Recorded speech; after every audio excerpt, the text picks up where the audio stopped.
At my wife's sister's law firm opening party, the security said, "Sorry your name is not on the list," just to mock me in front of everyone, not knowing I owned the company. Look, I'm not saying my wife was hiding something, but when someone says, "You don't have to come," with that specific tone, the one that sounds like they're offering you a choice, but their eyes are screaming, "Please God, don't," you know something's up. It's like when your dentist says this won't hurt much. Spoiler alert, it's gonna hurt, and you're gonna pay for the privilege. Renee had been acting weird for about 3 weeks. Not your garden variety, "I'm secretly planning a surprise party" weird. Or even, "I bought expensive shoes and hid the receipt" weird. This was full blown, "I've been inducted into a secret society and communicate exclusively in corporate buzzwords" weird. Suddenly, every conversation involved phrases like partnership track, billable hours, and my personal favorite, reputation equity. What even is that? Can you deposit it at a bank? Does it earn interest? Her sister Charlotte was opening some fancy law firm downtown. Apparently, it was this massive deal: invite only, exclusive networking opportunity, pivotal career moment. When I asked if I should bring a gift, Renee looked at me like I'd suggested showing up in a clown suit. "No," she said, voice tight. "Just don't embarrass me." Nothing says, "I love and support you," quite like preemptive damage control, am I right? My assistant Leo caught the tail end of this delightful marital exchange, and he's worked for me long enough to recognize the signs of impending disaster. He raised one eyebrow, which, by the way, is his version of a five-alarm fire warning. "Sir," he said carefully, "this sounds like a trap." I took a long sip of my coffee, the good stuff from that place that charges $7 for what's essentially bean water. "Exactly," I told him, "and I intend to walk right into it with my eyes wide open and my credit cards maxed out on spite." He nodded slowly. "Shall I prepare the usual emergency protocols?" "Leo, my friend, I think we're going to need something special for this one." The thing is, Charlotte had never liked me. From day one, she treated me like I was some kind of mall kiosk salesman who'd somehow hypnotized her sister into marriage. And never mind that Renee and I met at a charity gala where she spilled an entire glass of Merlot on my Armani suit, and I laughed instead of suing. Never mind that we bonded over our mutual hatred of pretentious wine descriptions.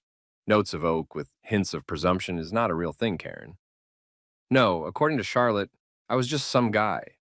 Some unemployed, aimless, probably gold digging guy who had the audacity to exist in her family's orbit. The irony was so thick you could spread it on toast.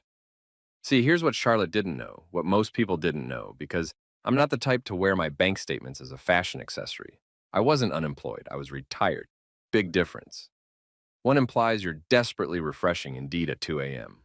The other means you're day trading for fun and wondering if buying a yacht is too cliche. At 38, I'd made my money in tech and real estate. Nothing flashy, nothing that required me to be that guy at parties explaining blockchain to people who were just trying to eat their shrimp cocktail in peace. I kept a low profile, drove a nice but not obnoxious car, wore suits that cost more than most people's monthly rent but looked like they came from a department store. The art of being rich, I'd learned, was making sure nobody knew exactly how rich. Renee knew, obviously, but even she didn't know the full extent. Some things you keep to yourself, like how many properties you actually own, or that you've been anonymously funding her favorite charity for 3 years, or that the lucky lottery ticket that paid for her mom's surgery was about as lucky as a rigged casino slot machine. But Charlotte looked at me and saw a professional moocher, a house husband, a kept man. And she'd made it abundantly clear at every family dinner, every holiday gathering, every chance she got. The little comments. "Oh, Julian's here. Guess someone's schedule was wide open." Or my personal favorite, "Must be nice not having to worry about alarm clocks." Yeah, it is nice, Charlotte, real nice. Almost as nice as owning the building your shiny new law firm is leasing without knowing who the actual landlord is. Did I mention that part? No? Well, buckle up, Buttercup, because that little detail is going to become very relevant very soon. The invite, sorry, the "you don't have to come" non-invite had arrived 3 days ago. Thick cardstock, embossed letters, the whole 9 yards. Very impressed with its self-stationery. It screamed, "We hired a designer who charges by the foil accent." The event was scheduled for Friday night, 7 p.m. at Charlotte's new firm in the Riverside District. The Riverside District, where I owned, about 40% of the commercial real estate, including, and this is where it gets good, the newly renovated building at 425 Riverside Plaza. You know, the one with the marble lobby and the fancy elevators and the lease agreement signed by one Holland and Price attorneys at law. When I'd seen the address on the invitation, I'd actually laughed out loud. The universe has a sense of humor, and apparently it's been taking notes from the same writers who do sitcom plot twists. Leo had researched the firm for me, because Leo is thorough like that, God bless him. Turns out Charlotte had partnered with some guy named Greg Price, a senior attorney who looked like his LinkedIn photo was taken by someone who owed him money. Together, they'd spent the last 6 months positioning themselves as the next big thing in corporate law. Press releases, social media campaigns, the works. They were trying so hard to be relevant that I got secondhand exhaustion just reading about it. And now they were throwing this launch party, this exclusive, invitation only, absolutely critical to your social standing launch party, where my own wife had basically uninvited me before I'd even RSVP'd. You really don't have to go, Renee had said again that morning over breakfast. She was doing that thing where she wouldn't make eye contact, just kept rearranging her fruit salad like it was a Rubik's Cube. It's going to be boring, just lawyer stuff. Networking. Networking, I repeated. You mean standing around pretending to care about other people's jobs while secretly wondering if the shrimp puffs are worth the small talk investment? She almost smiled. Almost. Something like that. Sounds terrible. It will be. Can't miss it then. She finally looked up. Julian, Renee, I said, matching her tone, your sister has been treating me like an unemployed freeloader for 5 years. I'm not missing the chance to support her new venture. I paused. In person, where she can see me, supporting. Her expression said she knew exactly what I was planning, even if she didn't know the specifics. Please don't cause a scene. Me? I put my hand over my heart, offended. I'm the picture of decorum. I'm basically the poster child for appropriate social behavior. You're the poster child for controlled chaos. I prefer strategic disruption, but tomato. She sighed, but she didn't say no. And that, ladies and gentlemen, is what we call tacit approval. The kind you can't be blamed for later, but absolutely knew was happening in the moment. I finished my coffee, kissed her cheek, and headed to my study to plan my outfit for Friday. Because if there's one thing I've learned in life, it's this. You can forgive a lot of things, but you should never forgive being underestimated, man. And Charlotte had been underestimating me for half a decade. Time to collect on that interest. Friday night rolled around with all the inevitability of a tax audit, and I found myself standing in front of my bedroom mirror, having what I can only describe as a deeply personal conversation with my reflection about fabric choices. Charcoal or navy? I asked the mirror. The mirror, being an inanimate object, didn't respond. But I'm pretty sure if it could have, it would have said, charcoal, obviously, you're going for subtle intimidation, not a yacht club mixer. Charcoal it was. Three-piece suit, perfectly tailored, not too tight like I was trying to show off, not too loose like I'd borrowed it from my dad. Just right. The Goldilocks of power suits. I paired it with a crisp white shirt, a dark burgundy tie that said, I have taste, but I'm not precious about it, and my favorite watch. The watch was nice, really nice. But unless you knew watches, you'd think it was just a regular timepiece. That was the point. People who know. Everyone else thinks you shop at Target. Italian leather shoes, polished to a shine that could probably deflect lasers. A square pocket fold, white linen, presidential style. None of that puffy nonsense that makes you look like you're smuggling a handkerchief hamster. I looked good. Not trying too hard good. More like, I woke up like this, and also, I'm probably about to ruin your evening. Good. Renee had left 2 hours earlier to help set up, she'd said, which was hilarious considering the woman once showed up 45 minutes late to her own surprise party. Long story. Involved a lost shoe and a misread Google map. The party was at our house. Red flag number 112, if anyone's counting. Which I was. I'd been keeping a mental tally since this whole thing started, and we were well into triple digits territory now. I texted Leo. Heading to the firm opening, wish me luck. His response came back immediately. Do you want me to prep bail money or champagne? Both, I typed. Maybe some of those fancy cheese cubes too. The ones with the toothpicks. You're going to need more than cheese cubes, sir. Story of my life, Leo. The drive downtown was peaceful. Friday evening traffic had thinned out. Most people were already where they were going, either at home, enjoying their weekend freedom, or at some restaurant making poor decisions about appetizers. I had the classical music station on, something with violins that sounded vaguely murderous. Appropriate. The Riverside District at night is honestly gorgeous, I'll give it that. All lit up like someone made a deal with the electric company for unlimited power. Glass buildings reflecting other glass buildings in an infinite loop of architectural narcissism. The kind of place where you can buy a $15 juice and nobody blinks. My building, sorry, Charlotte's building, she just doesn't know it's mine yet, stood out even among the downtown glitter. 20 stories of steel and glass, recently renovated with my money, my architects, my vision. The lobby had this marble situation happening that cost more than most people's cars. The elevators were the kind that moved so smoothly you didn't realize you were moving until you were already on floor 12, wondering if you'd experience time travel. I'd bought the building 3 years ago as part of a larger portfolio acquisition. Good bones, decent location, undervalued because the previous owner had the business acumen of a drunk squirrel. I'd fixed it up, modernized it, turned it into premium office space, and then I'd done what any reasonable property mogul does. I'd hired a management company to handle the day-to-day so nobody knew I owned it. Hayes Real Estate Group handled all my properties under an LLC structure so complex that even my accountant sometimes needed a flowchart and a prayer. The lease agreements went through the property manager.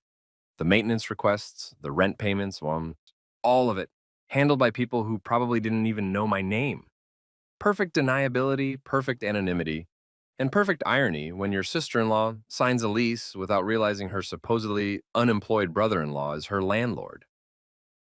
I parked in the underground garage, owner's spot, naturally, though I'd told Victor to take the night off. Sometimes you need your driver, sometimes you need to make your own dramatic exit. This felt like an own dramatic exit kind of evening. The elevator ride up was accompanied by smooth jazz, which is apparently what rich people think other rich people want to hear while traveling vertically. I hummed along. Why not? I was in a good mood. The kind of good mood you get when you're about to witness karma doing its thing in real time. The doors opened on the 10th floor where Charlotte's firm occupied the entire level. I could hear music and laughter echoing down the hallway. The party was already in full swing. I straightened my tie, rolled my shoulders back, and channeled every ounce of casual confidence I'd learned from years of not giving a damn what people thought. Time to make an entrance. Or rather, time to get denied entry to my own building. Because here's the thing about cosmic justice. It likes to start with a little humiliation before delivering the punchline. Keeps things spicy. The universe, it turns out, is kind of a drama queen. But so am I, so let's do this. The hallway leading to Charlotte's firm looked like someone had confused professional law office with nightclub in Dubai. There were lights, so many lights. Gold accents everywhere, and a red carpet runner, because apparently we're at the Oscars now. And standing at the door like the world's least friendly bouncer was a security guard in a suit that fit him like a sausage casing. The guy was built like a refrigerator with a bad attitude. Buzz cut, earpiece, clipboard, the whole intimidating package. He looked at me the way airport security looks at someone who packed 3 bottles of suspicious liquid. Name, he grunted, not, may I have your name? Or, good evening, sir. Just name, like I was checking into prison. Julian Hayes, I said pleasantly because I was raised with manners, even if this guy apparently wasn't. He squinted at his clipboard, flipping through pages with all the dramatic flair of someone who'd watched too many movies about exclusive venues. His finger traced down the list once, twice. Then he looked up at me with this smirk that immediately activated my petty revenge protocols. Sorry, sir, he said, in a tone that suggested he was not, in fact, sorry at all. Not on the list. Behind me, I heard snickering. I glanced back and spotted a cluster of 20-somethings in suits that still had the tags on them, metaphorically speaking. Though with these kids, who knows? Interns, probably. Baby lawyers who thought Suits was a documentary and that talking fast makes you smart. One of them whispered, loudly because young people haven't yet learned the acoustic properties of marble hallways, that's Renee's husband, You know, the unemployed one? Unemployed, there's that word again. It was really starting to lose its sting, honestly. Like calling a lion a big cat. Technically accurate, but missing some crucial context. I turned to the whisperer and smiled. Unemployed is a generous way to describe early retirement, but I appreciate the optimism. The guard snorted, actually snorted, like he'd heard the funniest joke of his life. You'll need to step aside, sir. This event is for invited guests only. Right, I said, and I'm sure your list is accurate and definitely complete. He crossed his arms, which made him look even more like a refrigerator. Company policy, no name, no entry. Through the glass doors behind him, I could see the party in full swing. Charlotte holding court with what looked like potential investors. Older white guys in expensive suits with that specific look of people who think their golf handicap is a personality trait. She was laughing, gesturing with a champagne flute, the absolute picture of success and confidence. She glanced toward the entrance, made eye contact with me for exactly half a second, then leaned over and whispered something to the security guard. Oh, that's how it's going to be. The guard straightened up, his smirk growing wider. The message was crystal clear. I wasn't just not on the list. I was specifically, intentionally, personally not welcome. Charlotte turned away, dismissing me without a word. The interns were full-on giggling now. One of them was filming on their phone, probably already planning their TikTok caption. Rich lady's broke husband denied entry to sister's party, hench, law talk, drama, and security fail. Here's the thing about moments like this. You have a choice. You can get angry, make a scene, prove everyone right about whatever assumptions they've made, or you can smile, nod, and remember that you literally hold all the cards, and also the deed to the building they're standing in. I chose option 2. Well, I said to the security guard, maintaining my pleasant tone, I appreciate your dedication to protocol. Really, it's refreshing to see someone taking their job seriously. He blinked, not sure how to handle someone being polite in response to being humiliated. I straightened my jacket, gave the interns a little wave, which made them giggle harder. Poor kids didn't know they were laughing at their future career obstacle, and walked away from the main entrance. But here's what none of them knew. Every building has multiple entrances, and when you own the building, you know all of them. I took the elevator back down to the parking garage, walked across to the service entrance, past the loading dock where delivery trucks dropped off overpriced office supplies, and used my key card to access the owner's entrance. Because, yes, I have a key card. Several, actually, in different colors. I'm particular about my security access aesthetics. The owner's elevator is different from the public ones. Faster, quieter. No smooth jazz, just blessed silence. It opens directly into a private hallway that connects to every floor. I took it to the 10th floor, exited through the side corridor, and emerged into the party through the catering entrance. Nobody noticed. They were all too busy networking, which is just a fancy word for pretending to like people who might be useful later. I grabbed a champagne flute from a passing waiter, who gave me a look that said, "You're not supposed to be here," but also, "I'm not paid enough to care," and surveyed the scene. The firm's logo is projected on the wall in massive gold letters, Holland and Price, attorneys at law. Very official, very impressive, very much displayed on my wall, in my building, at my sufferance. I chuckled to myself. Cute. They forgot the subtitle, and owned by Hayes Holdings. Across the room, Renee spotted me and froze mid-conversation, her wine glass suspended halfway to her lips. Her eyes went wide, that specific combination of horror and fascination that wives reserve for moments when their husbands are about to do something spectacular and stupid. Her expression said, "What are you doing here?" My smile said, "Just ruining egos, dear. Your sisters, specifically. Maybe that's smug security guards. We'll see how the evening unfolds." I raised my champagne flute in a little toast just to her. She closed her eyes, took a long drink of wine, and I knew she was mentally preparing for whatever chaos was about to unfold. Smart woman. I married well. Charlotte hadn't seen me yet. She was still performing for her audience, talking with her hands, probably explaining how she'd built this empire from nothing. And by nothing, I mean her trust fund and my real estate. I made my way through the crowd, nodding at strangers, avoiding the interns who'd mocked me earlier. Let them think I'd somehow snuck in. It would make the reveal even better. The party was exactly what I'd expected.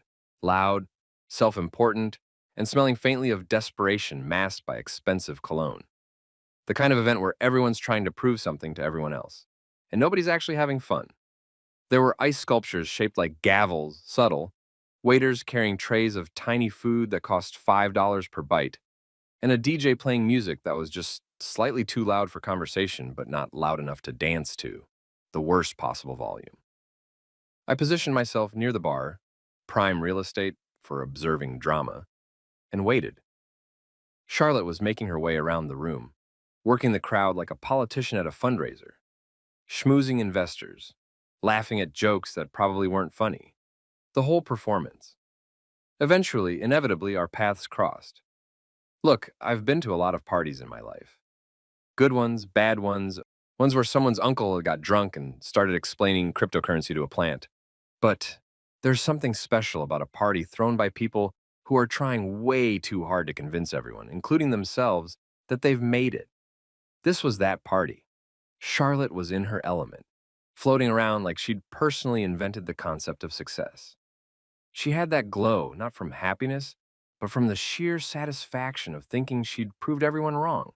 The firm was hers, the party was hers, the future was hers, except, the building wasn't. But we'd get to that. I was 3 sips into what was admittedly very good champagne when she finally noticed me. The recognition hit her face in stages. Confusion, how'd he get in? Annoyance, who let him in? And finally, irritation. I'm going to have to acknowledge him, aren't I? She excused herself from her conversation. Some guy who looked like his personality was I own boat shares, and glided over with a smile so fake it should have come with a warranty.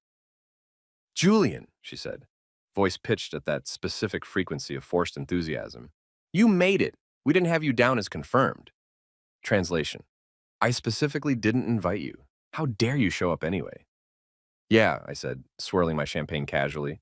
The invite must have gotten lost. You know how it is. Probably buried under one of your overdue invoices. Her smile cracked. Just a hairline fracture, but I saw it. Invoices? Rent, I said helpfully. For the building.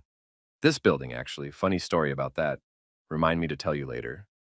She blinked, then recovered, pivoting smoothly into hostess mode. Let me introduce you to some people. Can't wait, I said. She led me over to a cluster of lawyers who looked like they hadn't genuinely laughed since their law school graduation photos. You know the type. Expensive suits, practiced smiles, personalities that had been professionally Xeroxed from Successful Person Template 3. Everyone, Charlotte announced, this is my brother-in-law, Julian. He's self-employed. The way she said self-employed made it sound like a communicable disease. I nodded politely. That's one word for it. I prefer independently wealthy, but potato. One of the lawyers, a guy with hair gel that could probably withstand a Category 5 hurricane, extended his hand. What field are you in? Real estate mostly, I said. Some tech investments. Little bit of this, little bit of that. Actually, funny you should ask. I own this building. The hand extending stopped mid-shake. Sorry, he said. The building, I repeated, gesturing around. This one, 425 Riverside Plaza. Hayes Real Estate Group. That's me. Well, one of my companies. I have several. Charlotte's face had gone through interesting color changes. We'd started at confident tan, and were now approaching alarmed beige. Julian likes to joke, she said quickly. Do I? I said. That's news to me. I'm usually pretty serious about property ownership. Ask my accountant. He's very serious about it too. So's the IRS. Another lawyer, this one a woman with glasses that probably cost more than the champagne, tilted her head. You're saying you own this building? Technically, my LLC owns it, I clarified. But yes.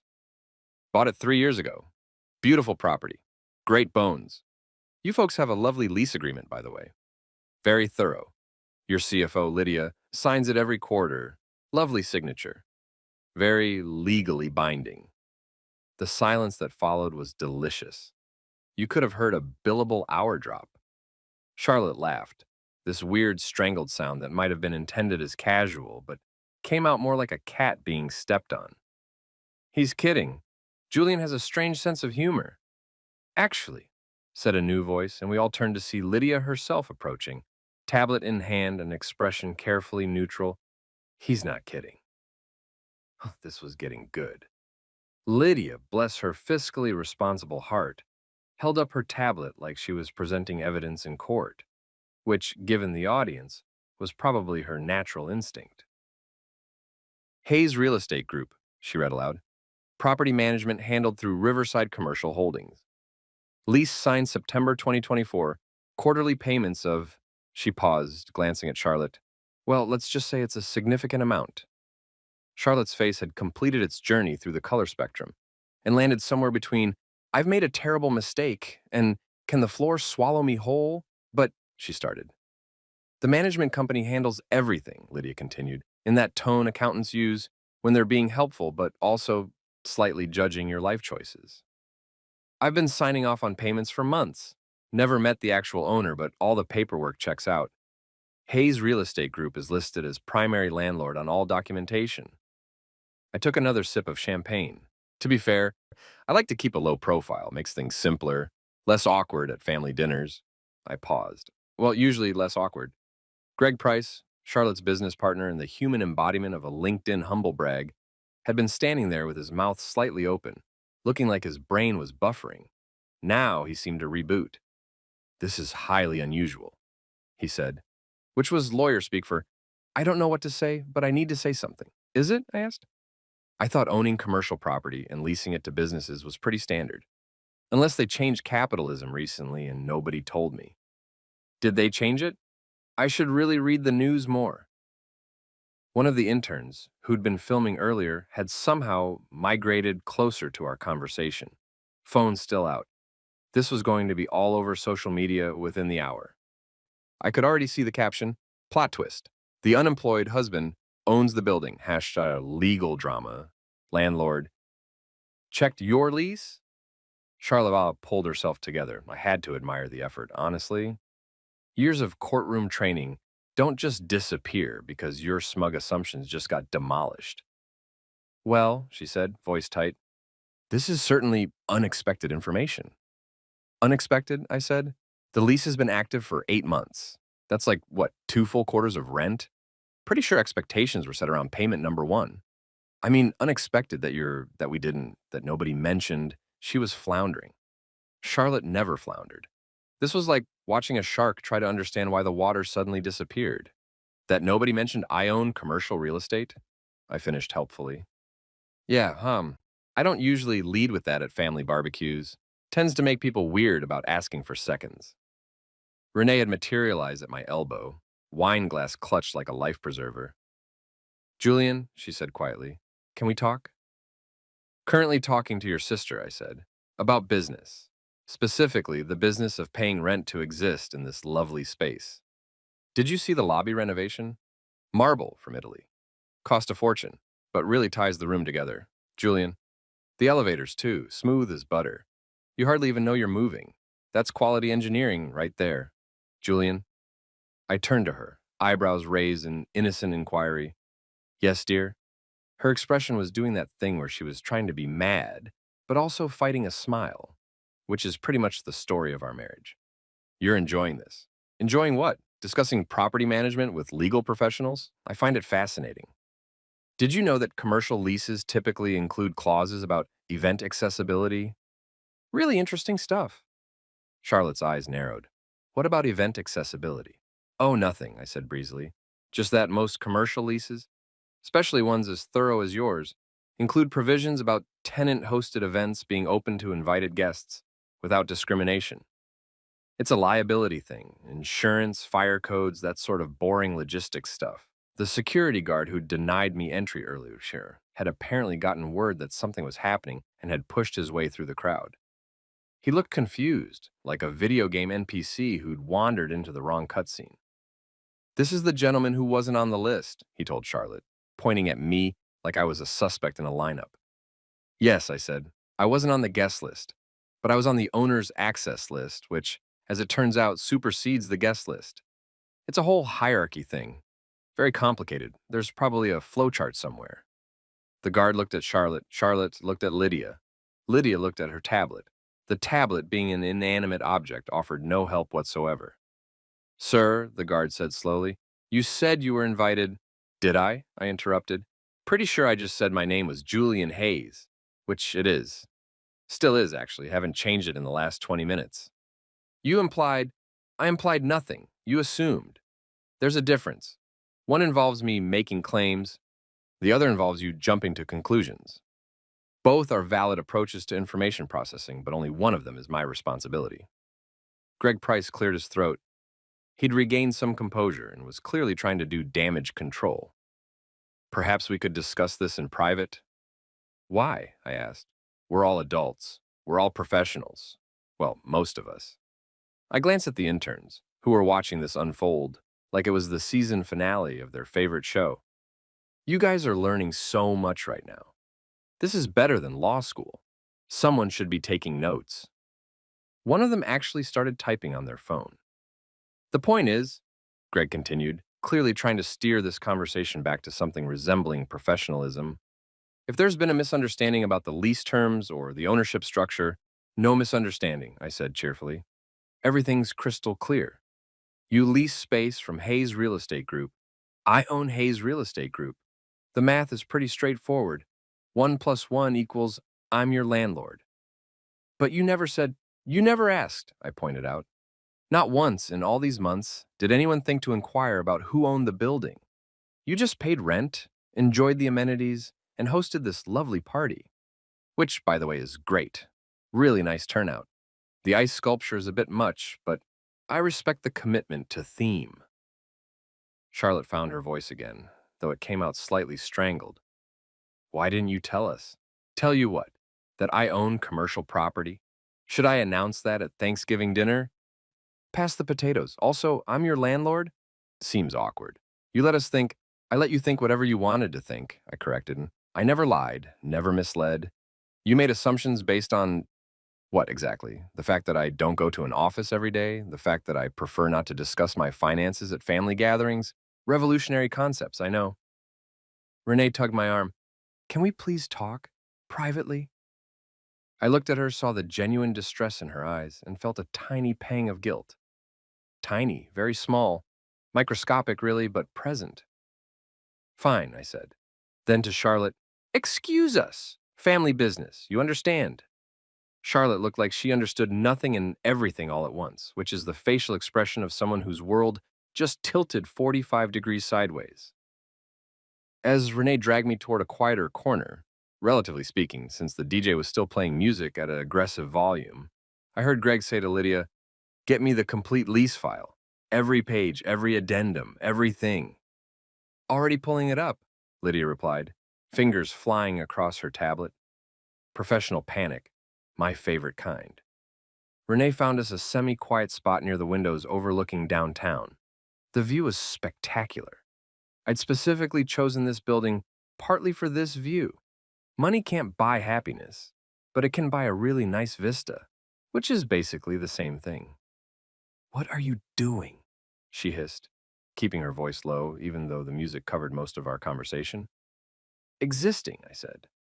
Breathing, drinking champagne. The usual Friday night activities. You know what I mean. Do I? Julian. She used my full name, which meant business. You're embarrassing my sister. Am I, or is she embarrassed because she spent 5 years treating me like a deadbeat and just found out I own the ground she's standing on? Literally, I own this floor, and the 9 below it, and the 10 above it. You could have told her. Why? Would it have changed anything? Would she suddenly have been nice to me at Christmas? Would she have stopped making those little comments about how I don't really work and how Renee takes care of me? Would she have stopped implying I'm some kind of gold digger who trapped her sister? Renee opened her mouth, then closed it, because we both knew the answer was no. You let the security guard humiliate you, she said finally. I let the security guard do his job, I corrected. I wasn't on the list. He denied me entry. That's completely appropriate. What happened after that is just consequence management. You planned this. I planned to come to your sister's party, support her new business venture, drink overpriced champagne, and go home. The rest just kind of happened organically. I'm as surprised as anyone.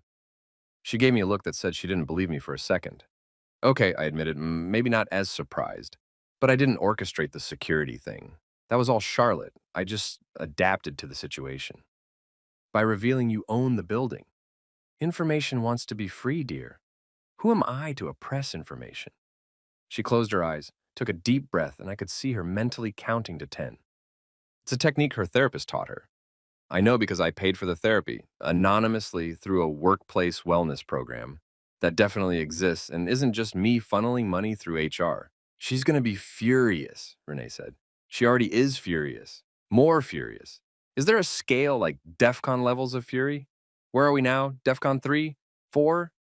Julian, fine, fine. Look, I get it. Family drama is uncomfortable. But your sister has been treating me like garbage for half a decade. She literally told security not to let me in, to my own building.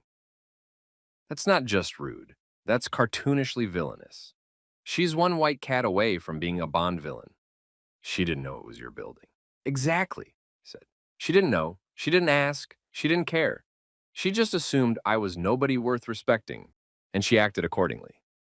And now she's found out that maybe, just maybe, she should have been a little more curious about who she was dismissing. Renee was quiet for a moment, looking out at the city lights. You're right, she said finally. She's been awful to you. Thank you.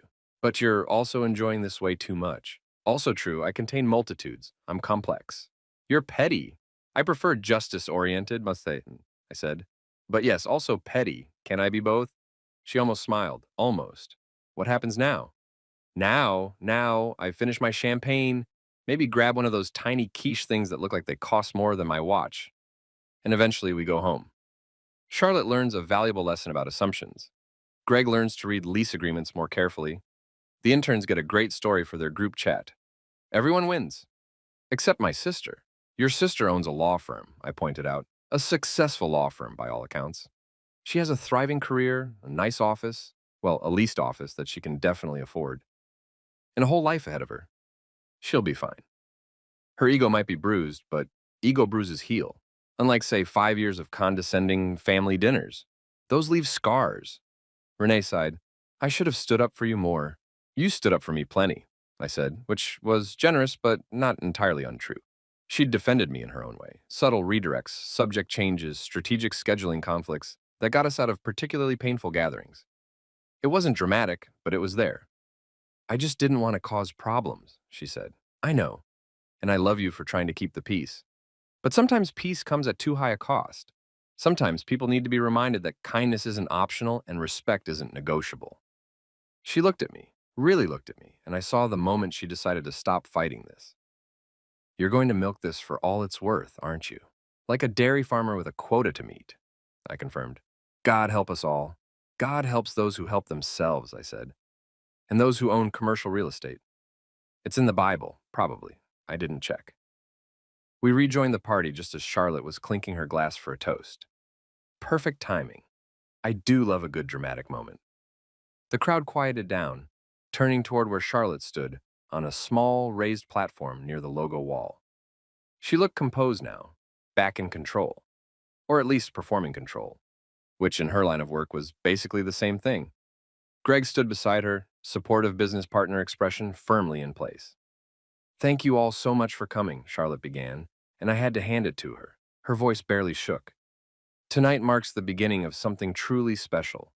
Holland and Price isn't just a law firm. It's a commitment to excellence, to integrity, to... She paused, eyes scanning the crowd, landing on me for just a second. To success built on hard work and dedication, she continued. We've worked tirelessly to get here, to create something meaningful, something lasting. And we couldn't have done it without the support of our colleagues, our clients, and another pause, this one longer, and everyone who believed in us from the beginning. It was a good speech. Practiced, professional, exactly what you'd expect from someone giving a toast at their own party. Then she raised her glass higher. So let's raise a toast, she said, to success, to hard work, and to the people who support us from the sidelines. Her eyes locked directly on me for that last part. The implication was clear. I was a sideline person, a spectator, someone who watched from the margins while real people did real work. People chuckled. Even Renee looked uncomfortable. And that, ladies and gentlemen, is what we call a tactical error. I raised my own glass, smiling pleasantly. And to those who forget that even sidelines have owners. The room paused. The DJ's music seemed to get quieter, though that might have been my imagination. The waiters stopped mid-step. Someone's champagne glass froze halfway to their lips. Charlotte blinked. Excuse me? The sidelines, I repeated clearly. The space where people stand, that's still property, still owned by someone. Just wanted to add that addendum to your lovely toast. I took a sip of champagne, maintaining eye contact. You're welcome, by the way, I added. Rent's due Monday, but I'm feeling generous tonight. Excellent party, really top-notch. So, let's call the first month a celebratory discount. Consider it a housewarming gift. Or office warming. Building warming, whatever we're calling this. The silence was so complete, you could hear the ice sculpture starting to melt. Someone gasped. I think it was one of the interns, but it might have been an investor. Hard to tell. Another voice whispered, Wait, did he just say rent? And another, He actually owns the building? Lydia, still clutching her tablet like a security blanket, nodded confirmation. He owns the building. Charlotte's glass slipped from her hand. In slow motion, because of course the universe would make this cinematic, it tumbled through the air, champagne arcing in a golden spray, and shattered on the marble floor. The crash echoed through the suddenly silent room. Perfect punctuation. I couldn't have planned it better if I tried. Here's what they don't tell you about moments of social nuclear detonation. They're followed by this weird, suspended silence where everyone's brain is trying to catch up with what just happened. It's like the pause between lightning and thunder, except instead of thunder, it's a room full of lawyers processing an ego implosion. Charlotte stood there, broken glass at her feet, champagne staining the hem of her dress, looking like someone had just told her the bar exam results were a clerical error and she'd actually failed. Greg Price had gone pale, and I mean pale, like someone had drained his blood and replaced it with corporate anxiety. The investors looked confused. The interns looked delighted. The waiters looked like they were calculating whether this drama would result in better tips. And I stood there, champagne glass raised, the picture of casual innocence. Sorry, I said into the silence. Did I interrupt? Please continue with the toast. I was enjoying it. Very inspiring. Really speaks to the importance of reading contracts thoroughly. Someone laughed, a short, nervous bark of sound that got cut off immediately, probably by an elbow to the ribs. Charlotte found her voice, though it came out slightly higher than normal. You're joking. This is some kind of joke. Am I? I asked Lydia. Is Hayes Real Estate Group a joke? No, sir, Lydia said very seriously. It's a registered LLC with extensive commercial holdings throughout the Riverside District. And we lease from them? You lease from them, yes. Floor 10, 20-year lease with option to extend signed September 2024. 20-year lease, I said. Wow, that's commitment. I respect that. Shows confidence in the location. Good choice, really. This building has great bones. I should know. I paid for the renovation. Greg stepped forward, clearly trying to salvage something from this disaster. Mr. Hayes, perhaps we could discuss this privately, in our office? Your office? I repeated. You mean my floor that you're leasing for your office? Yeah, that. Could we? Sure, I said agreeably. Though technically, as the property owner, I could have this conversation anywhere in the building. Elevators, stairwells, that weird storage closet on floor 6 that nobody uses. I own all of it. I wasn't helping. I knew I wasn't helping. But sometimes, when the universe hands you a moment, you have to honor that moment by being absolutely insufferable. Charlotte had recovered enough to bend down and start picking up pieces of broken glass, which was probably muscle memory from years of cleaning up messes in court. Metaphorical messes, usually, but glass works too. A waiter rushed over with a towel and a dustpan. Please, ma'am, let me... I've got it, Charlotte snapped, then immediately softened her tone. Sorry, thank you. Yes, please. She stood up, hands empty now, and looked at me with an expression I'd never seen before. Complete and total uncertainty. Charlotte was never uncertain. Charlotte was confident, aggressive, sure of herself, to the point of arrogance. But right now, She looked like someone who'd just realized they'd been playing chess while everyone else was playing checkers. And also, the board was owned by their opponent. You knew, she said quietly, this whole time. You knew we were leasing from you. I knew I owned the building, I corrected. I didn't know you'd leased space until I saw the invite. That was a fun surprise. Like a little gift from the universe. Hey, Julian, remember how your sister-in-law thinks you're useless? Well, plot twist. Why didn't you say something? Why would I? You never asked about my work, never inquired about what I do all day. You just assumed nothing and ran with it. I'm not responsible for correcting assumptions you never bothered to verify. Greg cleared his throat again. He was going to develop a chronic throat condition at this rate. Perhaps we got off on the wrong foot. Did we get off on any foot? I interrupted. Pretty sure we've never actually had a conversation. I'm Julian, by the way. Since we're business associates now, figured I should introduce myself properly. I extended my hand. Greg stared at it like it might bite him. After an awkward pause that lasted approximately 7 years, he shook it. Greg Price, he said stiffly. Pleasure, I said. Love what you've done with the place. The logo wall is particularly nice, very professional. The font choice really says, we bill by the hour and we're not sorry about it. Someone snorted. The interns were losing their composure. One was definitely still filming. Charlotte looked at them, then at her broken glass, then at me. Excuse me. She fled toward the bathroom, or the office, or possibly just away from this conversation. Hard to blame her. Greg watched her go, then turned to me with a strained smile. Mr. Hayes, I hope this won't affect our lease agreement. Why would it? I asked. Business is business. You pay rent, you get space. Simple transaction. As long as checks clear and nobody denies me entry to my own property, we'll get along fine. He winced. About that. Water under the bridge, I said magnanimously. Well, champagne under the bridge now, technically. But let's not dwell. Tonight's a celebration. Your firm is officially open. You've got clients, you've got investors, you've got a 20-year lease you're locked into. Everything's great. Right, he said weakly. Great. Though you might want to review that lease, I added casually. Just a thought. Section 12 covers event hosting protocols. Particularly interesting reading, if you're into that sort of thing. His expression suggested he would be very into that sort of thing. Very soon, probably with multiple lawyers and several pots of coffee. Renee reappeared at my elbow. We should go. Really? But I was just starting to enjoy myself. Julian. Fine. Don't want to overstay my welcome.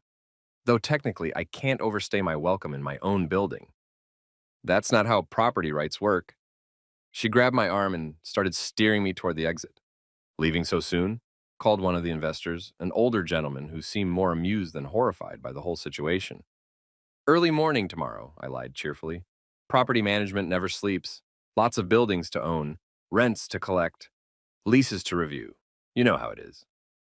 Fascinating evening, he said, and I couldn't tell if he was being sarcastic or genuine. Best party I've attended in years. Tell your friends, I said. Holland and Price throws a great event. Highly recommend. 5 stars, would get publicly humiliated again. Renee's grip on my arm tightened. We made it to the elevator, the public one, since I figured we'd caused enough chaos for one evening. As the doors closed, I caught one last glimpse of the party. Greg talking rapidly into his phone, Lydia pulling up documents on her tablet, the interns absolutely losing it in the corner, and Charlotte emerging from wherever she'd disappeared to, looking determined and slightly murderous. The elevator descended in smooth, expensive silence. That was, Renee started. Satisfying, I offered. I was going to say, a disaster. Can it be both? She laughed despite herself, a short, helpless sound. You're terrible. I'm petty, I corrected. There's a difference. Terrible implies random chaos. Petty is targeted, purposeful chaos. You enjoyed that way too much. Guilty, I admitted. Though in my defense, she did call me a sideline person at my own property. That's just asking for trouble. The elevator doors opened onto the lobby. My beautiful, expensive marble lobby that I'd spent 6 months renovating. Want to know something funny? I said as we walked toward the parking garage. I'm not sure I can handle more funny right now. The lease agreement includes a clause about tenant conduct and professional courtesy. Subsection B specifically mentions maintaining positive relationships with building management and ownership. Renee stopped walking. You're kidding. I never kid about contract law, I said seriously. That would be disrespectful to lawyers everywhere, including the ones currently panicking upstairs. Are you going to enforce it? Enforce what? The courtesy clause? Nah, too much paperwork. I prefer the passive-aggressive approach, just existing, being successful, and occasionally reminding people that assumptions make an ass out of, well, you know the saying. We reached my car, nice but not flashy, because I'm classy like that, and I opened her door. You know she's never going to forgive you, Renee said, sliding into the passenger seat. Probably not, I agreed, closing her door and walking around to the driver's side. But here's the thing. I don't need her forgiveness. I need her to realize that respect isn't optional, and that treating people badly has consequences. I started the engine, German engineering purrs like a very expensive cat, and pulled out of the garage. Besides, I added, she'll be fine. This might actually be good for her. Character building. Humility is an underrated virtue. You're not remotely humble. I'm wealthy enough not to be, I said. Different rules, I didn't make them. I just benefit from them.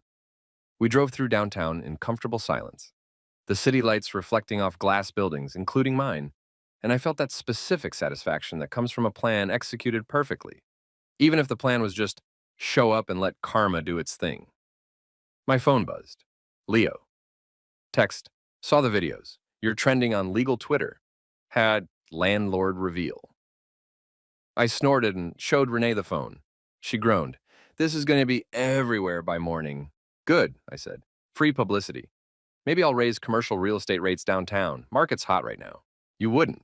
Probably not, I admitted. But I could. That's the important part. Another text from Leo. Greg Price's assistant just called asking for copies of the lease agreement. Shall I send them? I typed back. Absolutely. Include the highlighted sections about event access and tenant courtesy. Be helpful. Leo. You're diabolical. Me. I'm thorough. There's a difference. Renee was scrolling through her own phone now, presumably looking at whatever social media carnage had erupted. Oh God, someone made a meme already. Show me. She held up her phone. It was a screenshot of me that's raising my champagne glass with text overlay. When you're not on the list, but you own the building. I laughed so hard I had to pull over. It's not funny, Renee said, but she was smiling. It's objectively hilarious, I countered. Come on, admit it. The timing was perfect. The glass breaking, chef's kiss. You couldn't script it better. Charlotte's mortified. Charlotte's learning, I corrected. There's a difference. We got home around 11, early for a Friday night party, but emotionally, it felt like we'd lived an entire season of a reality show in 3 hours. Our house was dark and quiet, the kind of peaceful that only comes from not having to perform for anyone. I kicked off my shoes, Italian leather, probably wasted on a night of standing room only drama, and headed straight for the kitchen. Tea, I called to Renee. Wine, she called back from the living room. Very large wine. I poured her a generous glass of the good stuff, the bottle we saved for special occasions, and if publicly humiliating your sister at her own party isn't special, I don't know what is. She was curled up on the couch, still in her dress, looking exhausted and amused and slightly horrified all at once. Here, I said, handing her the wine. Thanks. She took a long sip. That was the most stressful party I've ever attended. Really? More stressful than your cousin's wedding where the groom's ex showed up drunk? Different kind of stress. That was external chaos. This was family implosion. Controlled implosion, I corrected, sitting next to her. Very measured. Strategic, even. You revealed you own her building. I shared relevant property information, I said. Public record, really. Anyone could look it up. But nobody did. Exactly, which is the whole point. Nobody asked, nobody cared enough to ask. They just made assumptions and moved on. She was quiet for a moment, swirling wine in her glass. She's been awful to you. Yes. For years. Also yes. And I let her. You did what you could, I said honestly. You can't control your sister. Nobody can. She's a force of nature. Specifically, a force of nature that just learned about Newton's third law. What's that? Every action has an equal and opposite reaction. I said, she acted like I was nothing. Universe reacted by making me her landlord. Poetic, really. Renee smiled despite herself. You're impossible. I'm consistent, I corrected. There's a difference. My phone buzzed again. Another text from Leo, this time with a screenshot of an email. From Gregory Price. Subject, urgent. Lease review request. Mr. Hayes, I would appreciate the opportunity to discuss our lease agreement at your earliest convenience. I showed it to Renee. He's panicking, she observed. He's doing due diligence he should have done 8 months ago, I said. Better late than never. Are you going to meet with him? Eventually, I said, after he's had time to thoroughly review the lease, realize everything's in order, and understand that I'm a perfectly reasonable landlord who just happens to have been massively disrespected by his business partner. You're going to make him sweat. I'm going to let him be thorough, I corrected. Professional lawyers should be thorough. I'm just facilitating his professional development. She laughed, shaking her head. What am I going to do with you? Love me despite my petty nature, I suggested. Continue being the reasonable one in this relationship? Possibly text your sister and make sure she hasn't spontaneously combusted from embarrassment? Renee pulled out her phone and typed something quickly. We waited in comfortable silence. The response came fast. I can't believe you brought him. We're not talking right now. Renee showed me the screen. Interesting, I said. She's mad at you for my behavior. Classic deflection. Should I respond? Your call, I said. But if you do, maybe remind her that denying entry to your spouse at a family event is generally considered poor form. She typed, he's my husband. You embarrassed him first. Maybe think about that. The response took longer this time. He owns my building. Renee, yes, successful people often own buildings. Revolutionary concept. No response. She's processing, I said. Give her time. Eventually, she'll either apologize or double down. Either way, we'll know where we stand. What if she doubles down? Then we have awkward Thanksgivings for a while, I said. But Thanksgiving's overrated anyway. Too much pressure to be grateful. I prefer random Tuesdays for expressing gratitude, lower expectations. Renee leaned against me, wine glass balanced carefully. This is going to be all over the family. Yep, my mom's going to call. Definitely. She's going to have opinions. Numerous ones, I'm sure. Are you prepared for that? I kissed the top of her head. I'm prepared for whatever comes. I've got property holdings, a solid investment portfolio, and a wife who tolerates my nonsense. I'm essentially invincible. You're ridiculous. I'm successfully ridiculous, I corrected. There's a difference. We sat there for a while, enjoying the quiet, the wine, and the knowledge that Monday morning was going to be absolutely hilarious. When Greg Price had his lawyers review every single page of that lease agreement and found exactly nothing wrong with it. Because here's the thing about being petty. It works best when you're also correct. And I was very, very correct. Also very, very much their landlord. Rent's due Monday. Best Friday night I'd had in years. Monday morning hit like a freight train made of awkward phone calls and passive-aggressive text messages. I was 2 sips into my coffee, the really good stuff that Leo orders from some artisan roaster in Portland, who probably has a man bun, and opinions about water pH, when my phone started its morning concert of chaos. First text, Mom. Renee's mom, technically, but she'd adopted me after the wedding with the kind of enthusiasm usually reserved for rescue puppies. Julian, honey, Charlotte called me crying. What happened at the party? She said something about property ownership. Call me when you can. Love you. Mom. I showed Renee, who was attempting to hide behind her own coffee mug. Told you she'd call, Renee muttered. Text, actually. She's evolving. Soon she'll discover TikTok and we'll really be in trouble. Second text. My actual mother, who lives in Florida and usually only contacts me when she needs help with her iPad or wants to brag about her pickleball league. Your cousin sent me a video of you at some party. You own buildings now? Since when? Why didn't you tell me? I could have been bragging about this at Bridge Club for years. Call your mother. Mom, your real one. I snorted. My mom's upset she couldn't use my success for social capital. That's very on brand for her, Renee observed. Third text. Leo, because of course Leo was already at work even though it was barely 8 a.m. The man runs on ambition and spite, which makes him perfect at his job. Sir, you have 17 missed calls from Gregory Price's office. Also, Someone from Legal Weekly wants an interview about landlord-tenant dynamics and professional services. Shall I schedule that? L, I typed back. Ignore Price until noon. Make him marinate. Legal Weekly sounds fun, though. Schedule it. Leo, you're enjoying this too much. Me, I'm enjoying this the exact correct amount. Leo, that's what concerns me. Renee peered over my shoulder. You're giving an interview? Why not? Someone should provide context. Might as well be me. You're going to make it worse. I'm going to make it accurate, I corrected. There's a difference. The story is already out there. I'm just ensuring the narrative includes relevant details like sister-in-law spent 5 years being condescending to brother-in-law who turned out to own her building. Julian, Renee, I mimicked her tone. Look, we can either hide from this and let people make up their own stories, or we can lean into it with dignity and facts. I choose facts.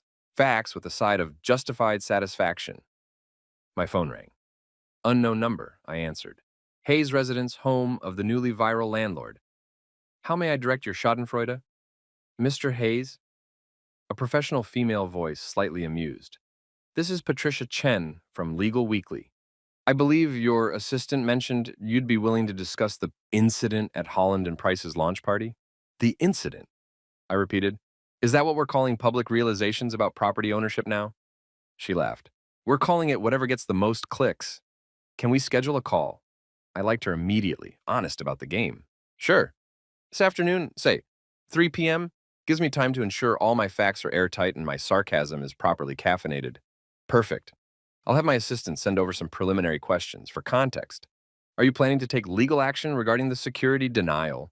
Legal action, I said, against my tenant's security guard for doing his job? What kind of petty tyrant do you think I am? Silence. Don't answer that, I added. I know how I came across in those videos. But no legal action. This isn't about punishment. It's about education. Education, she repeated, and I could hear her typing.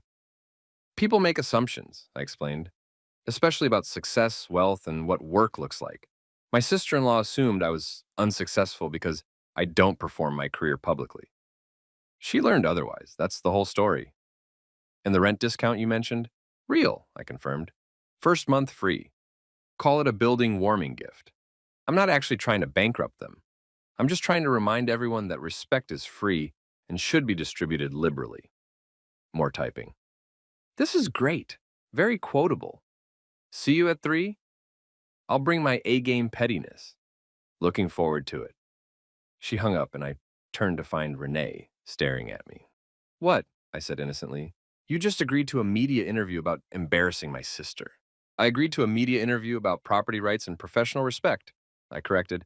If your sister happens to be the illustrative example, well, that's just good journalism. She groaned and stood up, taking her coffee toward the stairs. I'm going to shower and pretend this morning hasn't happened yet. Denial's healthy, I called after her, and doctors recommend it. No, they don't. Some doctors, maybe. I don't know, I'm not a doctor. Her laugh echoed down the hallway, which meant I wasn't in complete trouble.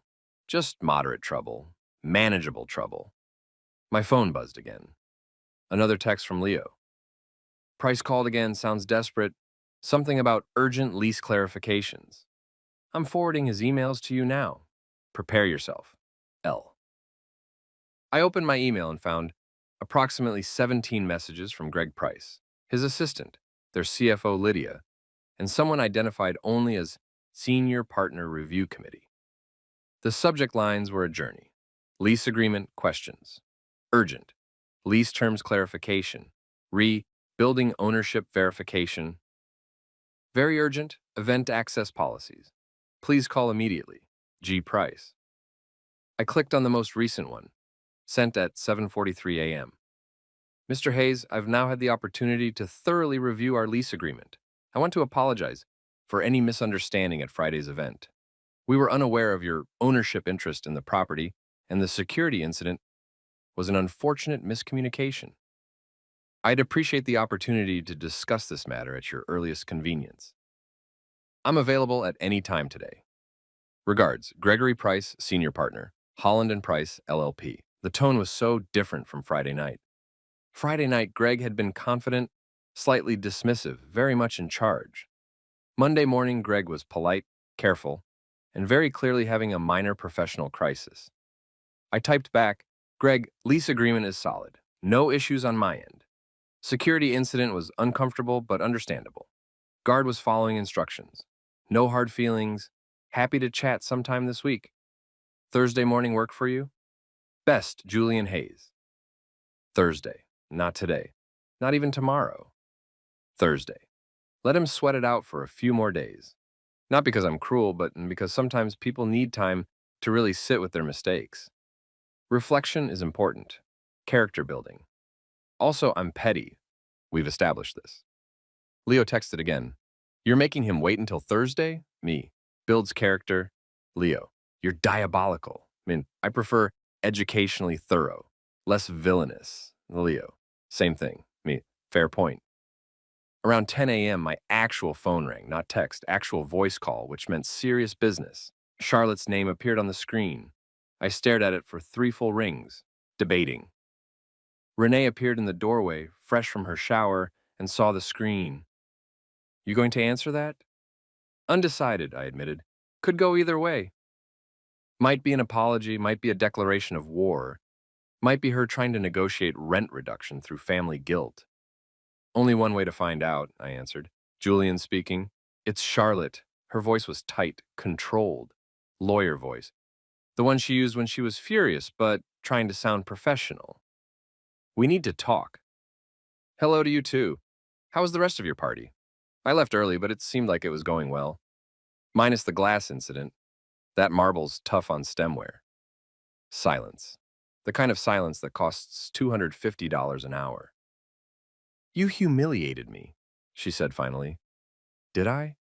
Or did I simply exist in a space where you'd previously assumed I didn't belong?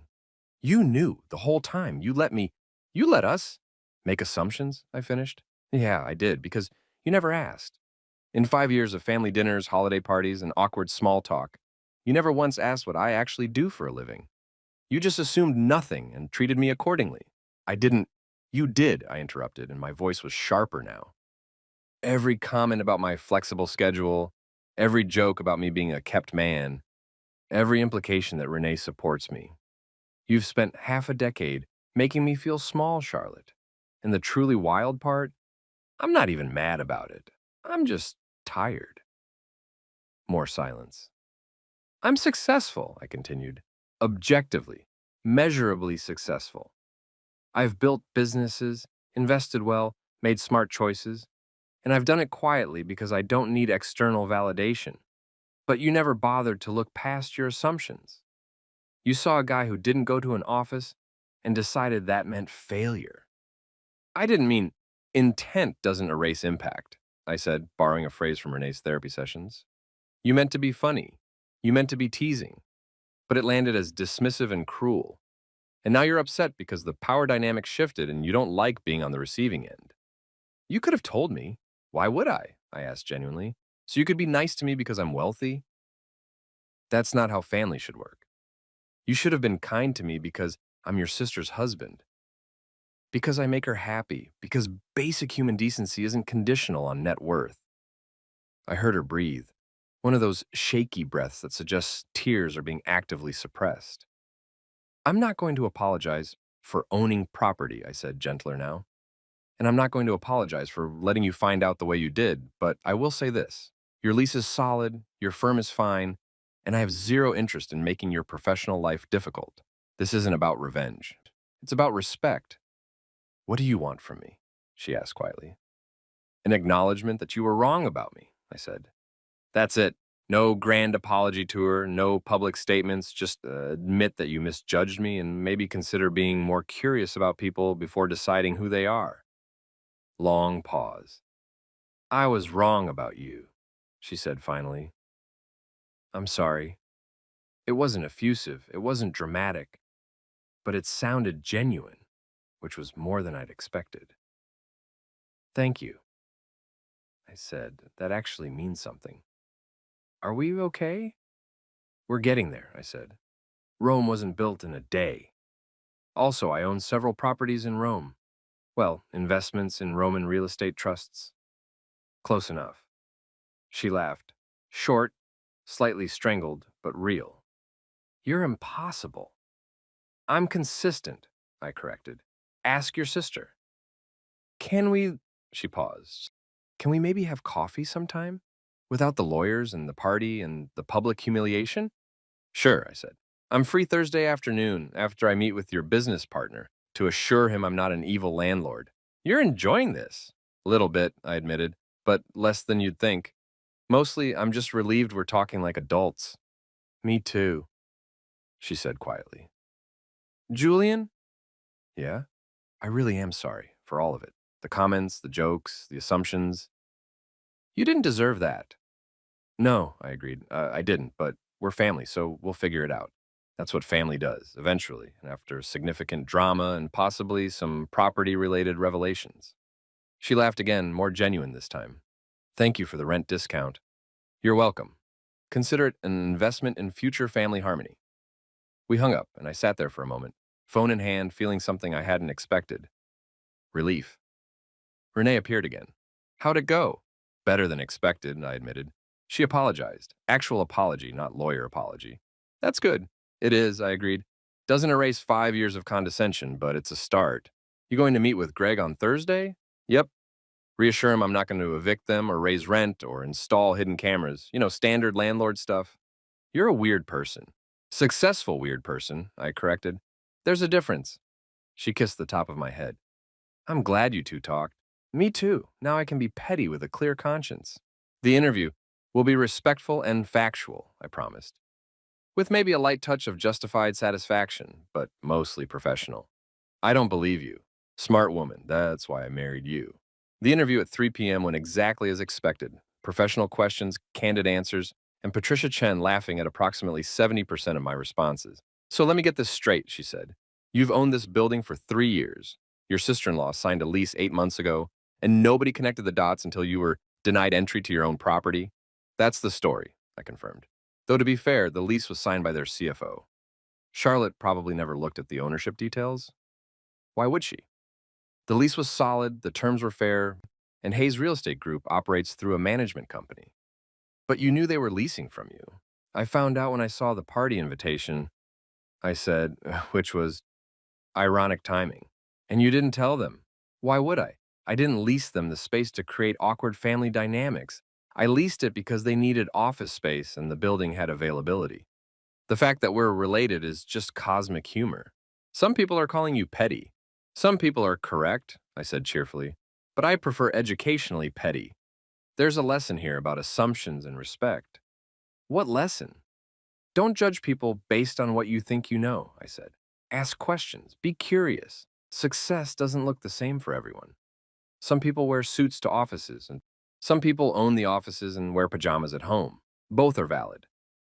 And the security incident was the natural consequence of Charlotte not putting me on the guest list, I said. The guard was doing his job. I don't fault him. I fault the system that assumed I wasn't important enough to be there. But you literally owned the building, which nobody knew, which is the point. Respect shouldn't be conditional on wealth or status. It should be baseline. Everyone deserves basic courtesy, whether they're a billionaire or a barista. Patricia was quiet for a moment. That's actually a really good point. I have those occasionally, I said. Between bouts of petty revenge and property management, she laughed. This is going to be a great piece. Thank you for your time, Mr. Hayes. Call me Julian. And Hayes makes me sound like a supervillain. Are you sure you're not? Supervillains don't offer rent discounts, I pointed out. We're very generous, actually, magnanimous even. We? I'm speaking for all not actually villainous landlords, I said. It's a small community. We meet every third Thursday. There's a newsletter. You're making that up. Entirely, I admitted. But wouldn't it be great if it existed? We ended the call on good terms, and I immediately texted Leo. Interview done. I was charming and only moderately sarcastic. Leo. I'll believe it when I read it. Me. Ye have little faith. Leo. I have plenty of faith in your ability to cause chaos while sounding reasonable. Me. Best compliment I've received all day. By Tuesday afternoon, the article was live. When your landlord shows up to your party, a tale of assumptions and commercial real estate. It was fair, balanced, and quoted me extensively, including the part about respect being free and should be distributed liberally. which apparently resonated with people. The comments section was predictably divided. This guy is a legend. Love that he let them dig their own hole. Kind of petty, though. Why not just tell them up front? Because she treated him like garbage for years. He doesn't owe her advance notice of his success. Landlords are parasites, but this one is at least funny about it. That security guard is about to be so famous, lol. I showed the article to Renee, who read it with increasing amusement. You came across well, she admitted. Petty, but justified petty. My brand, I said proudly. Charlotte texted me, she added, and said the article was fair and she deserved it. Character growth, I observed. Love to see it. She also said Greg is having a breakdown. He'll be fine, I said. We're meeting Thursday. I'll reassure him that I'm a perfectly normal landlord who occasionally gets denied entry to his own buildings but doesn't hold grudges. You're definitely holding a grudge. Small one, I admitted. Tiny, microscopic, barely noticeable. You're impossible. I'm consistent. There's a difference, I know, she finished. You've said that about 40 times this week. Consistency and branding, I said. It's important. Wednesday brought more texts, more calls, and one particularly hilarious voice message from my mother demanding to know why I never told her I was a real estate mogul, and could she please have my investment advisor's number for her friend Janet. Thursday morning arrived with all the anticipation of a long-awaited confrontation. Except instead of a confrontation, it was going to be me being extremely reasonable to a man who'd been spiraling for 5 days. Time to put Greg Price out of his misery. Well, mostly out of his misery. Maybe 60% out of his misery. We'll see how the meeting goes. Thursday morning, 10 a.m. I walked into Holland and Price's office, my building, their lease, wearing what I call my reassuring landlord outfit. Charcoal suit, softer than the one from the party, with a blue tie that said, I'm approachable but still own this property. The receptionist, a young woman with excellent posture and terrified eyes, recognized me immediately, probably from the videos, or the article, or the office-wide panic spiral her bosses had been on since Friday. Mr. Hayes, she said, voice carefully professional. Mr. Price is expecting you. Conference room B. Would you like coffee, water, something stronger? I laughed. Coffee's fine, black. Thank you. Of course, right this way. She led me through the office, and I couldn't help but notice the stares, associates peeking over cubicle walls, paralegals pretending to read documents while definitely watching me. One intern actually waved, the one who'd been filming at the party, naturally. I waved back. Why not? Kid had entrepreneurial spirit. Conference room B was exactly what you'd expect. Long table, leather chairs, abstract art that probably cost more than it should have, and floor-to-ceiling windows with a view of the city. My city. Well, the parts of it I owned, which was a non-zero percentage. Greg Price stood when I entered, extending his hand with the kind of over-eager energy that suggested he'd been rehearsing this moment in the mirror. Julian, he said, first-name basis now, interesting. Thank you for coming, please, sit. I sat. The receptionist brought coffee in actual china cups. They were trying to impress me, which was adorable. Greg, I said pleasantly, how have you been? Good week? He laughed nervously. Eventful. That's one word for it. Lydia, the CFO, was there too, tablet at the ready and looking like she'd had approximately 4 hours of sleep total since Friday. Charlotte was notably absent, which was probably for the best. So, Greg began, then paused, clearly unsure how to proceed. We wanted to, first, let me apologize for the security incident. That was unacceptable. The guard was following instructions, I said. Not his fault. Still, you're the property owner. You should never have been denied access. Technically true, I agreed. But in his defense, I wasn't on the guest list, and he had no way of knowing I owned the building. The system worked exactly as designed. The design was just unfortunate. Greg relaxed slightly. You're being very gracious about this. I'm being realistic, I corrected. Look, I'm not here to make your life difficult. You need office space, I have office space. You signed a lease with fair terms, everything's exactly as it should be. Charlotte mentioned you two talked, he said carefully. We did, we're good, we're getting there. These things take time. Lydia leaned forward. Mr. Hayes, Julian, she corrected. We've reviewed every clause in the lease agreement, multiple times, with multiple lawyers. It's, it's actually a very favorable lease. I know, I said. I approved it. You personally. Well, my property management team handled the details, but yeah, I reviewed the terms. You're good tenants. Established firm, solid financials, long-term vision. Why wouldn't I offer favorable terms? Greg and Lydia exchanged glances. We assumed, Greg started. Everyone assumes, I interrupted gently. That's been the theme of the week, hasn't it? Assumptions. You assumed I was just Renee's unemployed husband. Charlotte assumed I was unsuccessful. I assumed nobody would care who owned the building. Turns out assumptions are terrible for everyone involved. The article was fair, Greg said. That interview you did. Patricia's a good journalist, I said. Asked real questions, published real answers. Can't ask for more than that. You came across well, Lydia added. Petty, but justified petty, I grinned. That's what Renee said. Apparently that's my brand now. Could be worse, Greg said, and I detected actual humor in his voice. Maybe he was going to survive this after all. Look, I said, setting my coffee down and leaning forward. Here's the thing. I don't care about Friday night. Well, I care a little. Bruised ego, public humiliation, the usual, but not enough to make this a thing. You're my tenants. You pay rent on time, you maintain the space well. You're exactly the kind of tenants property owners want. Even after, I confirmed. Business is business, personal is personal. Yes, they overlapped awkwardly last week, but that's life. Awkward overlaps happen. We deal with them and move forward. So the lease is fine, unchanged. Same terms. I'm not raising rent. I'm not adding clauses. I'm not installing surveillance cameras. You're good. Lydia actually sagged with relief. However, I added, and they both tensed, I do have one request. Of course, Greg said quickly. Whatever you need.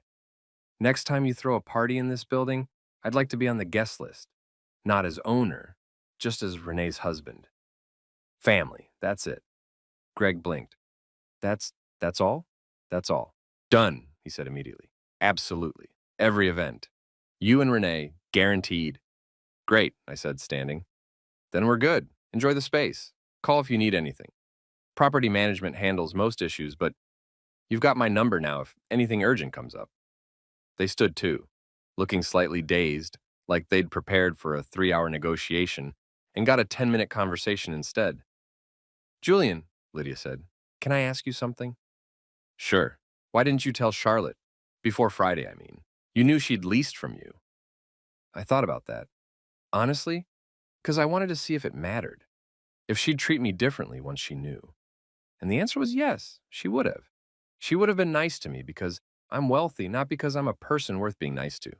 That felt empty. So you let her find out publicly. I let the truth reveal itself naturally, I corrected. I didn't plan the security incident, didn't plan the toast, just showed up and let things unfold. Sometimes the universe has a lesson to teach, and my job is just to not get in the way. Lydia smiled. That's weirdly philosophical for a landlord. I contain multitudes, I said. Also, I read a lot. Free time benefits of early retirement. Greg walked me to the elevator, shaking my hand one more time. Thank you for being so reasonable about this. Thank you for being good tenants, I said. Seriously, you'd be surprised how many people trash commercial spaces. You guys keep it nice, I appreciate that. The elevator doors opened, smooth, quiet, expensive elevators that I'd personally selected during the renovation. Oh, and Greg, I said, holding the door. Yes? Section 12, subsection B of the lease. The event access clause? That's standard in all my properties. Not because of you specifically, just FYI for future reference. He nodded, clearly making mental notes. Have a good day, eh? I said. Pay your rent on time, and we'll never have to have another conversation like this. You got it. The doors closed, and I rode down alone, thinking about how the week had unfolded. Public humiliation, viral videos, a media interview, family reconciliation, and a very nervous senior partner who'd just learned that sometimes karma has a sense of humor. Not bad for one party. My phone buzzed. Text from Leo. How'd it go? Me. Perfectly. They're terrified, but relieved. Excellent combination. Leo. You reassured them? Me. Mostly. Left just enough ambiguity to keep them respectful. Leo. You're terrible. Me. I'm effective, different thing. Leo. Same thing. Me. Fair. I drove home thinking about respect, assumptions, and how sometimes the best revenge isn't revenge at all. It's just being successful quietly and letting people discover it on their own time. Also, owning buildings helps. Definitely helps. I got home to find Renee in the kitchen, stress baking, which is how I knew the family phone calls had begun. She only makes chocolate chip cookies from scratch when dealing with emotional labor. How many relatives called? I asked, stealing a cookie from the cooling rack. 6, she said, not looking up from the dough. Your mother, my mother, Aunt Carol, Aunt Linda, my cousin Jessica, and someone I don't even know who claimed to be my father's colleague's wife. That last one sounds fake. It was definitely fake, she agreed. But she had a lot of opinions about commercial real estate ethics, so I listened politely for 12 minutes before hanging up. I wrapped my arms around her from behind, resting my chin on her shoulder. I'm sorry you're taking the family heat for this. I'm not taking heat, she said. Mostly, they're just confused. Your mom wants to invest in your properties now. My mom wants to know if Charlotte's going to be okay. Aunt Carol wants to know if we're still coming to Christmas.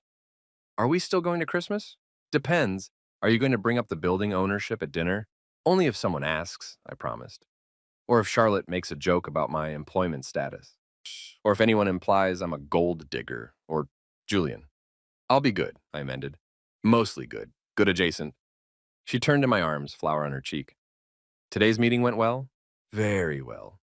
Greg's relieved, Lydia's relieved, and I'm officially the most reasonable landlord they've ever had, despite the fact that I publicly humiliated their business partner. Low bar. I didn't set it, I pointed out. I just cleared it with room to spare. She kissed me, leaving a small flower mark on my shirt. Thank you for being nice to them. I'm always nice. You're strategically nice. She corrected. There's a difference. You sound like me now. I'm influencing you. Soon you'll be buying properties and revealing ownership at inappropriate moments. God help us all, she muttered, returning to her cookies. My phone rang. Charlotte. Again. I showed Renee the screen. You going to avoid her forever? She asked. I was avoiding her for 5 days, not forever. Forever's longer. Answer it. I answered. Charlotte. Twice in 1 week. People will think we're becoming close. I talked to Greg, she said without preamble. He said you were kind. I was reasonable. I didn't think in this context. Fair point. She was quiet for a moment. Thank you for not making it worse, for the rent discount, for everything. You're welcome. I mean it, Julian. I was awful to you. For years. And you had every right to be vindictive, and instead, you were just adult about it. Don't give me too much credit, I said. I definitely enjoyed the public reveal part. That was fun. The aftermath is just me being a normal human who doesn't want family gatherings to be terrible forever. Still, she said, I appreciate it, and I'm sorry. Really, genuinely sorry. Not lawyer sorry, person sorry. Apology accepted, I said. For real this time. Clean slate? Clean slate, she agreed, though I reserve the right to be weird about this for a while. Totally fair. I'm going to be smug about it for at least 6 months, so we're even. She laughed. 6 months? Minimum. Possibly longer.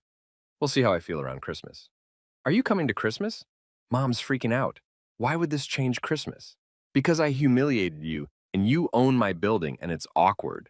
Charlotte, I said patiently, if we let awkwardness ruin holidays, nobody would ever attend family gatherings. Awkwardness is the price of admission. We'll be there. With pie, possibly multiple pies, depending on how guilty I want you to feel.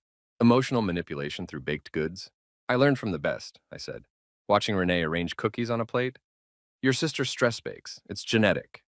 It is not genetic. Science says otherwise, probably. I didn't actually check. Another laugh, more genuine this time. Okay, Christmas with pie. And probably some residual awkwardness. The holidays wouldn't be the holidays without residual awkwardness, I said. That's tradition. We hung up, and I reported the conversation to Renee. She sounds better, Renee observed. She sounds like someone who learned a lesson and is processing it healthily, I agreed. Character growth, personal development. All the therapy words. You're never going to let this go, are you? The grudge? Already let it go. The satisfaction that I'm keeping. How long? Forever, I said cheerfully. This story is going in my obituary. Julian Hayes, beloved husband, successful businessman, that guy who owned his sister-in-law's building and revealed it at her party. That's not going in your obituary. It should. It's my greatest achievement. Your greatest achievement is being insufferable and lovable simultaneously, she corrected. That too, I agreed. I'm multi-talented. The rest of Thursday passed quietly, relatively speaking. A few more texts from relatives, one confused call from my accountant asking if the media attention would affect our tax strategy. It wouldn't. And a voicemail from Leo that just said, "You're trending on LinkedIn now. Congratulations, you're a business influencer."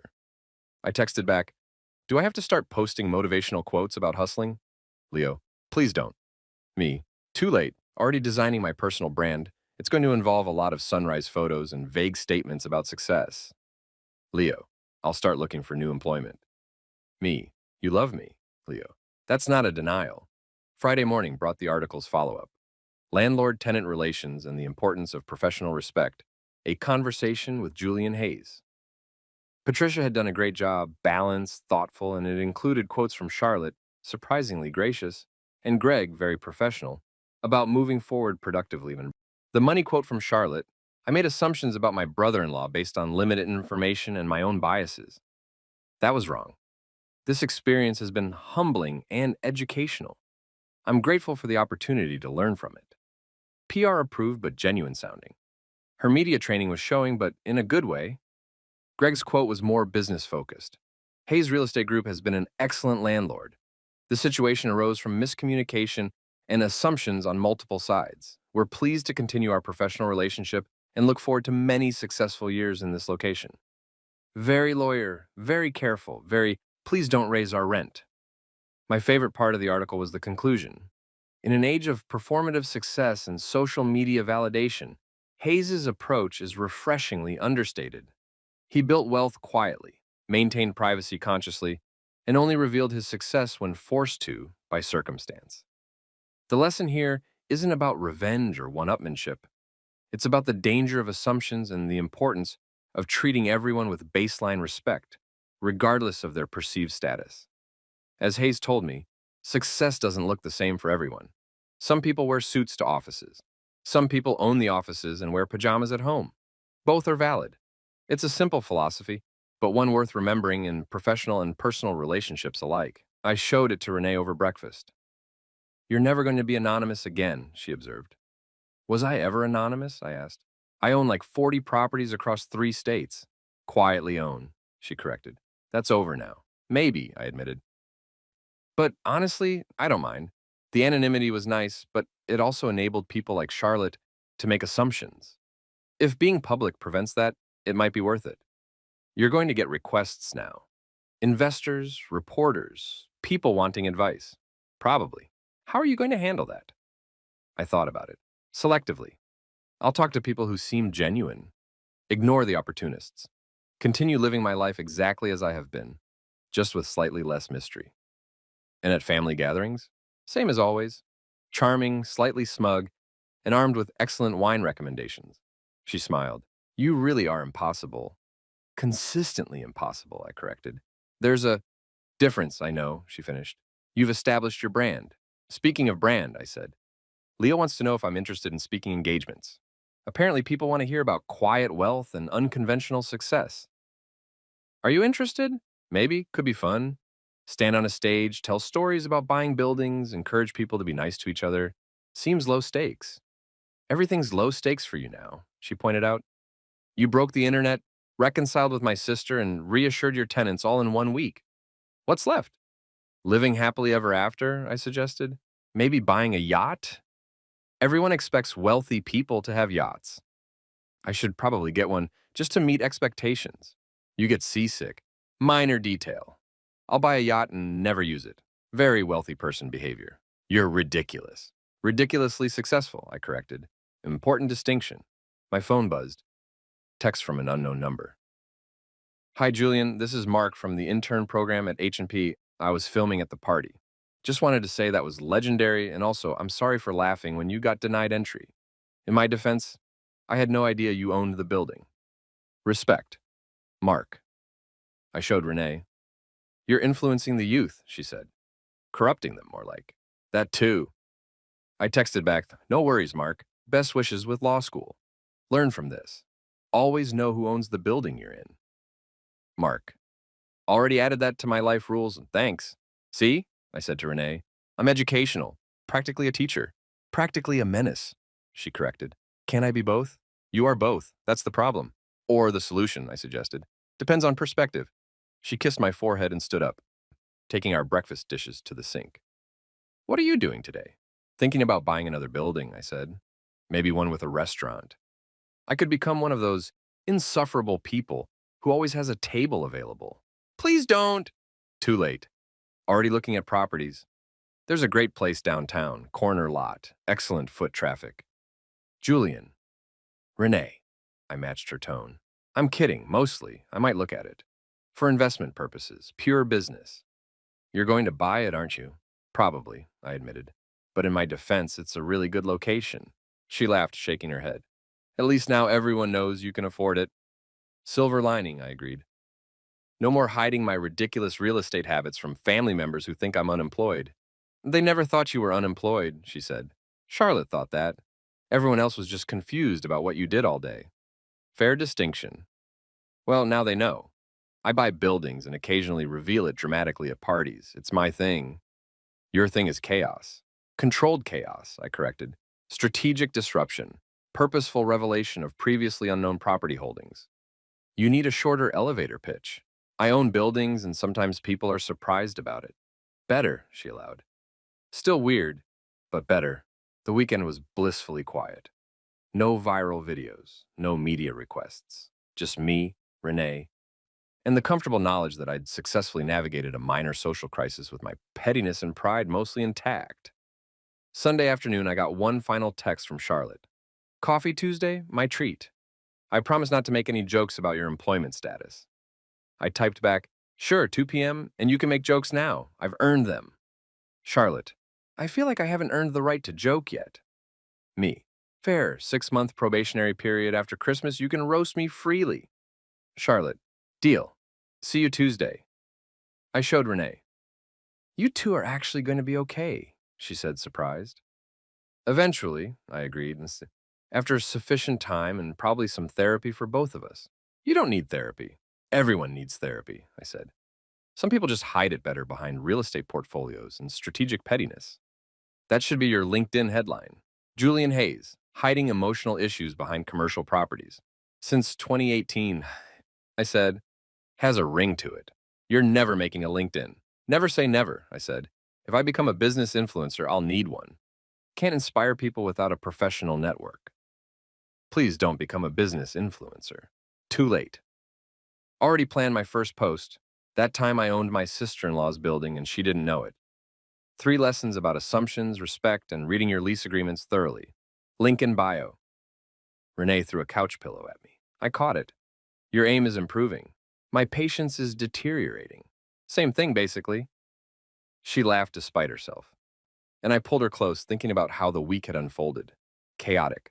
Public, slightly humiliating for everyone involved, but ultimately good, educational, character building for the entire family. Yeah, good worked. You know what the best part of this whole thing is, I said. That it's over. That everyone learned something, I said. Charlotte learned not to make assumptions. Greg learned to read contracts. The interns learned about respecting people regardless of perceived status. And I learned that sometimes the universe rewards patience and quiet success with absolutely perfect comedic timing. What did I learn? That stress baking results in delicious cookies, I said. And that your husband is exactly as petty as you suspected, but also occasionally right about things. I already knew both of those things. Then you learned nothing and this was all pointless, I said. Sorry, I'll cause a different family crisis next month. Something educational. Please don't. No promises. She settled against me and we sat there watching the sunset through our windows. Windows in our house that I owned outright. In a neighborhood where I also owned several properties. In a city where I'd apparently become a minor business celebrity for the world's most specific reason. Not bad for a guy who got denied entry to his own building. Not bad at all. Monday morning brought what I can only describe as the natural conclusion to any good chaos cycle. Bureaucratic follow-up. Leo arrived at my home office. Yes, Bob, I have a home office, despite what Charlotte thought I did all day. With a leather portfolio and his "we have business to discuss" expression. Morning, boss. He said, setting down coffee. We need to talk about the aftermath. Aftermath sounds ominous. Is there a problem? Three things, he said, pulling out his tablet. First, you've received 47 media requests, everything from podcasts to business journals to someone who wants you on their YouTube channel about real estate revenge stories. Pass on the revenge channel. Consider the others. Second, Hayes Real Estate Group has had 17 inquiries from potential tenants, specifically requesting your properties because, and I quote, they seem like places where the owner has a sense of humor. I laughed. That's actually great. Filter for the serious ones and send them to property management. Already done, Leo said. Third, and this is the interesting one, you've been asked to speak at the National Commercial Real Estate Conference in March. I paused mid-coffee sip. That's a real conference? Very real, very prestigious. They want you to talk about tenant relationships and professional respect. They want me to talk about publicly humiliating my sister-in-law at her law firm opening. They want you to talk about the lessons learned from publicly humiliating your sister-in-law, Leo corrected. It's all about framing. What's the pay? 20,000 plus 600, two-day conference, you'd keynote on day 2. I thought about it. That's absurd money for telling a story about owning a building. That's standard keynote rate, Leo said. You're a business personality now. People want to hear your perspective. My perspective is, don't be mean to people because you never know who they are. Exactly. Simple, memorable, and supported by a viral incident. Perfect keynote material. When do they need an answer? End of the week. Put it in the maybe pile, I said. Let me think about whether I want to become a professional speaker or if I just want to enjoy my viral moment and return to anonymity. Too late for anonymity, Leo pointed out. You're in Forbes now. I'm in what? He pulled up his tablet. Quiet Wealth in a Loud World. How Julian Hayes Built Success Without Social Media. They interviewed you without your knowledge by compiling quotes from other interviews. That's lazy journalism. That's modern journalism, Leo corrected. But the article's good. Positions you as an alternative to the rise and grind culture. Very on brand for your whole success doesn't look the same for everyone philosophy. I have a philosophy now? You've always had a philosophy, now it's publicized. I read the Forbes article, and it was actually quite good. Balanced, thoughtful, and made me sound moderately intelligent instead of just petty. Fine, I said. I'm a business personality. What do we do with that? You could do speaking engagements, Leo suggested. Consulting. Write a book. A book? Quiet Success? Building Wealth Without the Noise. Or something similar. Publishers would fight over it. I'm not writing a book. You could hire a ghostwriter. Then it's not my book. It's a ghostwriter's book about my life. That's weird. That's how celebrity books work. I'm not a celebrity. You're internet famous for owning your sister-in-law's building, Leo said. That's basically celebrity adjacent. My phone rang. Renee, your sister wants to have lunch, she said without preamble. Today, with both of us. She has thoughts about the media coverage. Uh-oh. She sounded calm, Renee said. Probably fine. When women say they have thoughts in that specific tone, it's never fine. Just come to lunch. Noon. That Italian place downtown. The one we went to for your birthday? That's the one. Charlotte's buying. Apparently she's feeling guilty. Good, I said. Guilt is healthy, builds character. You're impossible. Consistently. She hung up before I could finish. Leo raised an eyebrow. Lunch with Charlotte? Apparently she has thoughts. Should I prepare an exit strategy? Probably not necessary. Worst case, I own the building where the restaurant is located and can revoke her dining privileges. Do you actually own that building? No idea. Let me check. I pulled up my property management app. Yes, I have an app because I'm not a monster. And searched the address. Nope, different owner. Damn. Would have been perfect timing. You can't own everything downtown. Not with that attitude. Noon. The Italian place. Charlotte was already there, sitting at a corner table, looking nervous but determined. Renee and I arrived together, united front and all that. Hey, Charlotte said, standing awkwardly. Thanks for coming. Free lunch, I said. I'm cheap. I'll show up anywhere. She smiled uncertainly. You're many things, Julian. Cheap isn't one of them. Fair, I admitted, sitting down. I'm fiscally responsible. Different thing. The waiter came, took our drink orders, disappeared into that mysterious back region where restaurants keep their secrets in their bread baskets. Charlotte folded her hands on the table. I've been thinking about last week. Most people have, I said. I'm trending on LinkedIn. I saw. Congratulations? Thanks, it's very weird. I bet, she paused. The media coverage has been a lot. For you or for me? Both, she admitted. The firm's gotten attention, some good, some awkward. A few clients asked about it. What did you tell them? The truth, she said, that I made assumptions about family, got publicly corrected, and learned a valuable lesson about respect and humility. Good answer. Thanks. My PR consultant helped. You have a PR consultant now? Hired her Saturday, Charlotte said. Figured if I was going to be part of a viral incident, I should probably have professional help managing it. Renee squeezed my hand under the table, her signal for be nice. That's smart, I said genuinely. Proactive. I like it.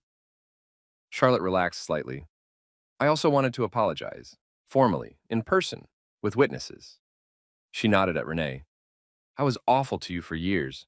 Made jokes, made assumptions, made you feel less than. That was wrong. I'm sorry. Apology accepted, I said. For real this time. Clean slate, like we said. Thank you. She took a breath. I also wanted to ask, are you going to keep doing media, interviews, speaking things?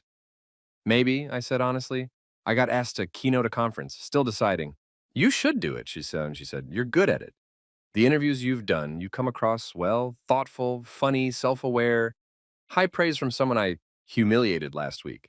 You didn't humiliate me, she corrected. I humiliated myself. You just provided the context for the humiliation to occur. That's a very lawyer way to phrase it. I'm a very lawyer person. The waiter returned with drinks and bread.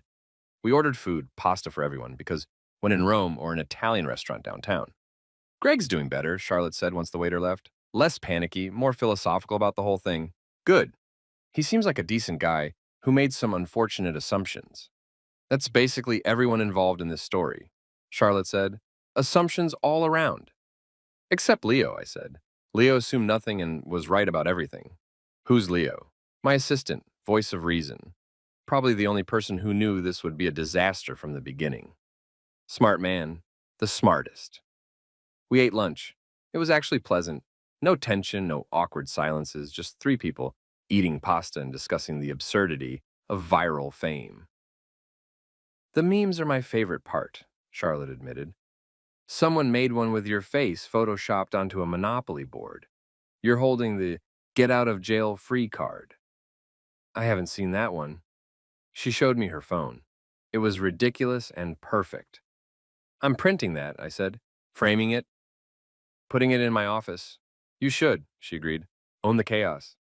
I'm trying. It's a learning process. Renee watched us with barely concealed amusement. You two are actually getting along. Trauma bonding, I said. Very effective for relationship building. Is that what this is? Charlotte asked. Trauma bonding. You were publicly humiliated. I was denied entry to my own building. We both learned lessons. Textbook trauma bonding. I don't think that's how trauma bonding works. I'm not a therapist, I said. I'm just a guy who owns buildings and occasionally reveals it at inopportune moments. Charlotte laughed. Genuine, unforced laughter. You're never going to let this go, are you? The story? Never. It's too good. I'm dining out on this for decades. Literally dining out, Renee said. Right now? See, already started. We finished lunch on good terms. Charlotte picked up the check as promised, and we parted with tentative plans for coffee later in the week. That went well, Renee said as we walked back to the car. Better than expected, I agreed. She's processing healthily, character growth, personal development. You sound like a therapist. I watch a lot of TED Talks, I admitted. Counts as education. My phone buzzed. Text from Charlotte. Thanks for lunch and for being gracious about everything. You could have been much worse. I appreciate that you weren't. See, I showed Renee. She's really trying, Renee said. She is, and I agreed. And I'm going to let her. Growth is hard, requires support. Look at you being emotionally mature. Don't spread it around, I said. I have a reputation to maintain. Petty, wealthy, occasionally reveals property ownership. That's my brand. Your brand is impossible but lovable. I'll take it on Tuesday afternoon. Coffee with Charlotte, take two. This time at a small place near her office. Not in my building, I'd already checked. She was waiting at a corner table, two coffees already ordered. I remembered your order, she said. Black, no sugar. Good memory. Thanks. We sat in comfortable-ish silence for a moment. So, she said finally, media circus aside, how are you actually doing? Fine, I said. Good, actually. It's weird being recognized, but not terrible. People are mostly positive. The article in Forbes was good. Thanks, I didn't actually participate in that one. They just compiled quotes. Still, good press. For both of us, I pointed out. Your quotes were gracious, professional, good for the firm's reputation. PR consultant earned her fee, Charlotte said. She's good. Helped me frame it as a learning experience rather than a humiliation. It was both. True, but we're emphasizing the learning part. Smart? She stirred her coffee absently. I talked to Mom. She's worried about Thanksgiving. Why? Because of this. The awkwardness, family tension. There's no tension, I said. We're good. I'm over it. You apologized. We're moving forward. She thinks you're going to bring it up at dinner. I'm not going to bring it up at dinner, I promised. Unless someone specifically asks about it, in which case I'll tell the story because it's objectively hilarious. It is pretty funny, she admitted. It's legendary, I corrected. Best party reveal in history. You really think so? Charlotte, I got denied entry to my own building and walked in anyway, revealed ownership during a toast, and watched your champagne glass shatter on marble. That's sitcom level comedy. That's plot twist excellence. She laughed. When you put it that way, it's a good story, I said. We're both going to be telling it for years. Might as well embrace it. You're very zen about this. I'm very satisfied about this, I corrected. Different thing. Zen implies I've let go. Satisfaction implies I'm still enjoying it. Fair distinction. We talked for another hour about everything and nothing. Family, work, Renee's stress baking, Greg's ongoing paranoia about lease compliance. It was the most normal conversation Charlotte and I had ever had. You know what's weird? She said as we were leaving. I feel like I know you better now than I did in 5 years of family dinners. That's because you're actually asking questions, I said, and I'm actually answering. Funny how communication works. Revolutionary concept. Should write a book about it. You should write a book, she said seriously, about this whole thing. People would read it. Everyone keeps saying that. Because it's true. The story's good. The lessons are good. And you're a decent writer. I've read your emails. My emails are mostly sure and sounds good and please see attached. Your interview quotes, then. You're articulate, self-aware, funny, high praise. I'm serious. Think about it. I promised I would, even though I probably wouldn't. And we parted on genuinely good terms. Driving home, I thought about the week, the chaos, the reconciliation, the unexpected media attention, and the growing sense that maybe something good had come from all of it. Not just the satisfaction of being proven right, not just the vindication of my quiet success, but actual healing, actual growth, actual relationship building with someone who'd spent years dismissing me. That was worth more than the viral videos. Not much more. The videos were pretty great, but more. And Wednesday brought the final piece of the puzzle. Greg Price's office sent over a gift basket. A gift basket. Like I was a client who'd just signed a major contract. It was nice. Artisanal crackers, fancy cheese, a bottle of wine that probably cost more than their monthly coffee budget. The card read, "Thank you for your understanding and professionalism. Looking forward to many years of a positive landlord-tenant relationship. Holland and Price, LLP." I showed Renee the basket. They're trying really hard, she observed. They're terrified I'm going to raise rent, I said. This is appeasement. Are you going to raise rent? Of course not. The lease is locked for 20 years. I literally can't raise it without cause. But they don't know you won't find cause. They're lawyers. They've definitely read the lease by now. They know. Still, she said, stealing a cracker. Free fancy food. Free fancy food because I scared them, I corrected. Tastes like victory. You're impossible. Consistently impossible. My brand. Leo texted, "Did you get the gift basket?" Me. "How do you know about the gift basket?" Leo. "I may have suggested it to their office manager. Smoothing tenant relations." Me. "You're meddling." Leo. "I'm facilitating positive business relationships. Different thing." Me. "Same thing." Leo. "Maybe, but the cheese is excellent." Me. "How do you know about the cheese?" Leo. "They sent me one too. Professional courtesy." I laughed. Of course they did. That evening, Renee and I opened the wine. It was actually very good, and sat on our back patio watching the sunset. "So," she said, "media personality, conference keynote speaker, Viral internet sensation, what's next? Quiet retirement, I suggested. Return to anonymity. Buy more buildings and never tell anyone. You can't return to anonymity. You're in Forbes. I can try. You won't, though. She was right, I wouldn't. Maybe I'll do the conference, I said. One speech. See how it goes. If people throw tomatoes, I'll know public speaking isn't for me. They're not going to throw tomatoes. You don't know that. Real estate professionals are passionate about property values, not keynote speakers. Still, could happen. She leaned against me. Whatever you decide, I support you. Even if you become an insufferable business influencer who posts motivational quotes about commercial real estate. Thank you. That means a lot. Just promise me one thing. What's that? Don't buy Charlotte's building. I wasn't planning to. Julian, I swear I have no interest in her building. This one was coincidence. Lightning doesn't strike twice. Promise? I promise I won't intentionally buy any buildings my relatives work in. That's not the same as promising you won't buy them. It's the best I can do, I said. And I'm a real estate investor. I can't promise to avoid entire markets because family members might work there. Fine, she sighed. But if you do accidentally buy another one, can you at least tell them before throwing a party? Deal. We sat there as the sun disappeared, the sky turning orange and pink and purple. The kind of sunset that makes you forget about viral videos and family drama and everything except the moment you're in. You know what's funny? I said. What? A week ago, Charlotte thought I was unemployed. Now she's suggesting I write a book. Character growth for both of you. I suppose. Are you going to write it? The book? Probably not, but maybe the speech. See where that goes. And if people like the speech, then maybe I'll do more speeches. Build it into something. Create a whole thing about respect and assumptions and why you should always read your lease agreements. That's very specific. Specificity is good. Niche markets are profitable. You're already thinking about monetization. I'm a businessman, I said. It's what I do. She laughed and kissed me, and we sat there until the stars came out, thinking about the week that was. Chaotic, public, occasionally humiliating, but ultimately good. Growth disguised as chaos. Lessons wrapped in viral videos. Family reconciliation via real estate ownership. Not how I'd planned to spend my week, but not bad for an unemployed guy. The following Monday, I called Leo. Book the conference, I said. I'll do the keynote. Excellent choice, sir. I'll let them know. And Leo? Yes? Thank you for everything. The basket suggestion, the media management, putting up with my chaos. It's my job, sir. Still, you're good at it. I know, he said. That's why you pay me absurd amounts of money. Fair point.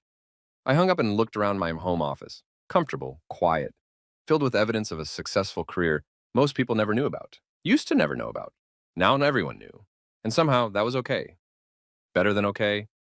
Maybe even good. Renee was right. I couldn't go back to anonymity. But I could go forward with intention, using this bizarre situation to build something meaningful. One speech at a time, one interview at a time, one lesson about respect and assumptions at a time.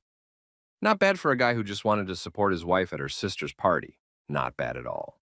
6 months later, I stood backstage at the National Commercial Real Estate Conference, wearing my best suit and questioning every decision that had led to this moment. You're going to be great, Renee said, straightening my tie, even though it didn't need straightening. What if I freeze? You won't freeze. You've told this story 100 times. To family, to friends, to interviewers, not to a room of 500 real estate professionals who paid to be here. They didn't pay to see you specifically, she pointed out. You're just one speaker among many. That's not helping. Sorry. She kissed my cheek. You're going to kill it. Just be yourself. Myself is petty and sarcastic. Exactly. That's why they invited you. The event coordinator appeared. Mr. Hayes, you're on in 5. I took a deep breath. Renee squeezed my hand. Go own it, she said, metaphorically. Don't actually try to buy the conference center. Too late. Already made an offer? You did not. I did not, I confirmed. But I thought about it. I walked onto the stage to polite applause. 500 faces stared at me expectantly. I adjusted the microphone and smiled. Good afternoon. My name is Julian Hayes, and 6 months ago, I was denied entry to my own building at my sister-in-law's law firm opening. This is that story and what it taught me about respect, assumptions, and why you should always read your lease agreement thoroughly. The room laughed, And I began to tell the story, the real story, with all its chaos and comedy and unexpected lessons about family, success, and the danger of assuming you know someone based on limited information. When I finished 45 minutes later, the applause was genuine and sustained. The Q&A was lively. The feedback was positive. And as I walked off stage, I realized something. This was exactly where I was supposed to be. Not because I'd planned it, not because I'd sought it out, but because sometimes the universe has a sense of humor, and sometimes your sister-in-law's party becomes a viral incident, and sometimes denial of entry to your own building becomes the foundation for an entirely new career. And sometimes, just sometimes, being petty, wealthy, and quietly successful leads to something bigger than yourself. Lessons in law, laughter, and the importance of reading the fine print. Not bad for a Friday night party. Not bad at all.